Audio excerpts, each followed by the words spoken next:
Senator Padilla pressed FBI Director Kash Patel on whether the Bureau's election security and law enforcement priorities are being compromised by resource shifts and reliance on local agencies. The exchange underscores concerns about transparency, accountability, and the FBI's capacity to fulfill its core missions. Safeguarding our elections is a core FBI responsibility. The public needs confidence that election security work is driven by facts and free from political influence. Mr. Director, do you agree with Attorney General Bondi's decision to disband the FBI Foreign Influence Task Force? The disbanding of that task force did not in any way reallocate or take away resources from that critical mission set. So then how are you mitigating the risk of foreign actors interfering in U.S. elections heading in? I've highlighted through our cyber programs, which have seen a 40, 50, 60% increase in arrests for cyber threat actors looking to not just harm our critical infrastructure systems, but also interfere in our elections. We've had multiple arrests this year of individuals who are interfering in that process. Did the Department of Justice's Election Integrity Task Force seek statewide voter lists and driver's license data? I can't speak for the Department of Justice. You're a member of the Department of Justice. I can Did speak the for the FBI play a role in those requests?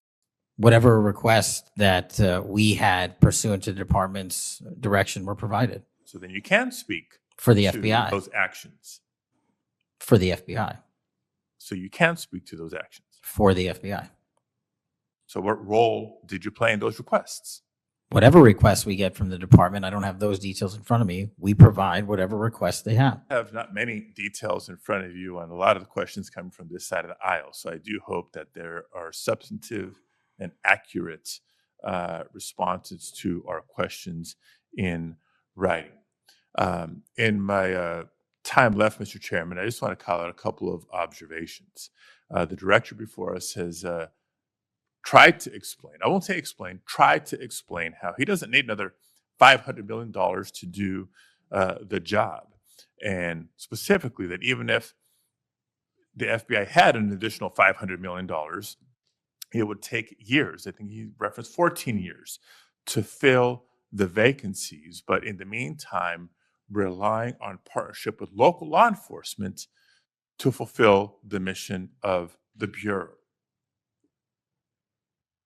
As we've discussed in other hearings and in other committees, by the way, given this immigration mass deportation agenda of the administration, the FBI is not the only one leaning on local law enforcement to do the job.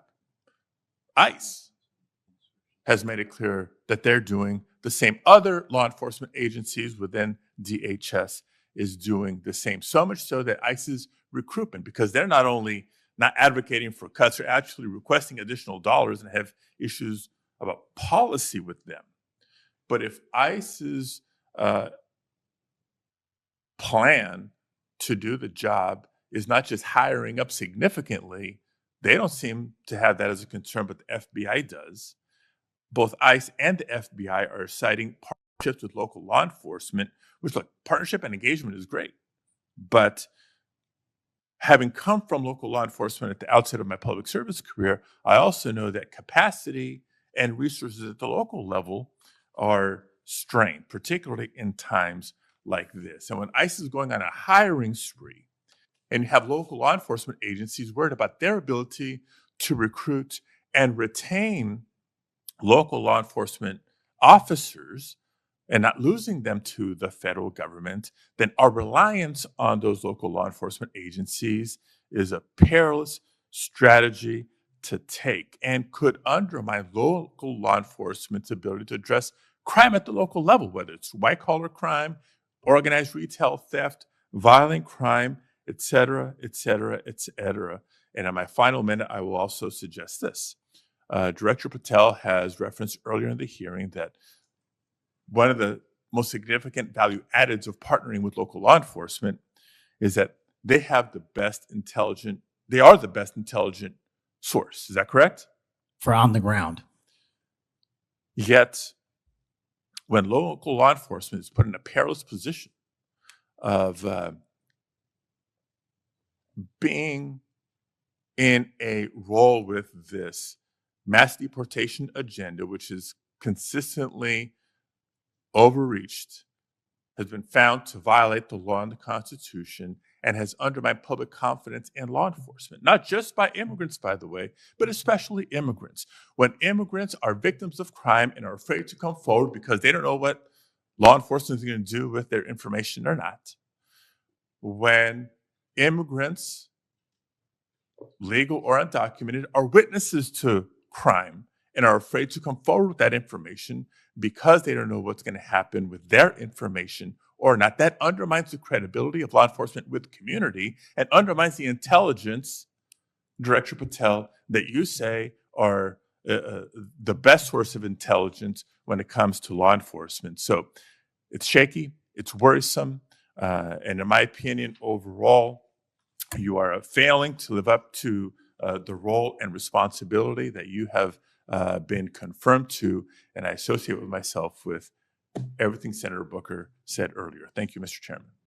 Senator Padilla frames the discussion around safeguarding elections as a core FBI responsibility, emphasizing that public confidence requires operations driven by facts and free from political influence. His questions are precise, operationally grounded, and focus on whether recent administrative decisions compromise the Bureau's ability to fulfill its core missions, including counterterrorism, cyber threats, and violent crime investigations. Senator Padilla begins by addressing the disbanding of the FBI's Foreign Influence Task Force. Director Patel assures that no resources were lost and points to increased arrests in cyber programs targeting actors interfering in elections.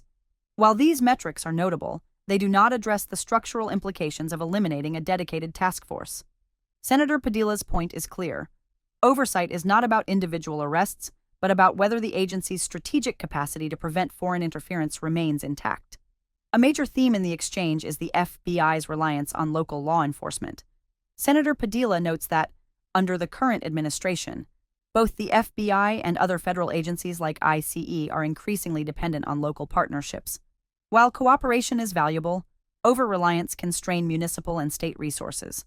Local officers are already tasked with handling violent crime, white-collar crime, and organized theft, and asking them to support federal priorities risks weakening local law enforcement capacity. Senator Padilla also highlights the public trust implications, particularly for immigrant communities who may fear coming forward if law enforcement is overextended or perceived as enforcing controversial federal policies. Transparency is another key concern. Senator Padilla presses Director Patel on the FBI's involvement in DOJ, requests for statewide voter rolls and driver's license data. Patel's evasive answers, claiming he cannot provide details beyond departmental requests, raise questions about accountability and agency independence. Senator Padilla emphasizes that the American public must be confident that the FBI's election security work is fact-driven, impartial, and not influenced by politics. This is a critical point. Operational transparency is as important as operational effectiveness in maintaining legitimacy. Resource allocation is also scrutinized. Senator Padilla notes that Patel has previously resisted funding requests, suggesting it would take years to fill vacancies even with an additional $500 million. This raises operational concerns. Staffing gaps, personnel reassignments, and administrative priorities could leave core FBI functions, including counterterrorism and election security, under-resourced. Senator Padilla's questioning seeks clarity on whether the Bureau's staffing and structure are sufficient to meet its statutory responsibilities while maintaining independence and credibility. Throughout the exchange, Patel emphasizes output metrics, arrest numbers, cyber convictions, and NICS processing percentages. But these assurances do not fully address Senator Padilla's concern about structural capacity and strategic readiness. The senator consistently links resource and personnel decisions to operational consequences, noting that reallocating agents or relying heavily on local law enforcement may inadvertently compromise the Bureau's ability to address national security threats. This is especially important given the increasing sophistication of domestic extremism, foreign cyber operations, and election interference. In sum, the exchange underscores the vital role of congressional oversight in ensuring the FBI operates effectively and independently. Senator Padilla's focus is on accountability, resource adequacy, and mission prioritization rather than political theater. Patel's reliance on procedural metrics and reassurances highlights a tension between narrative control and operational transparency. The overarching takeaway is clear. The FBI must be able to fulfill its specialized missions with sufficient personnel, clear priorities, and independence from political pressures, and Congress has a responsibility to demand evidence that these standards are being met.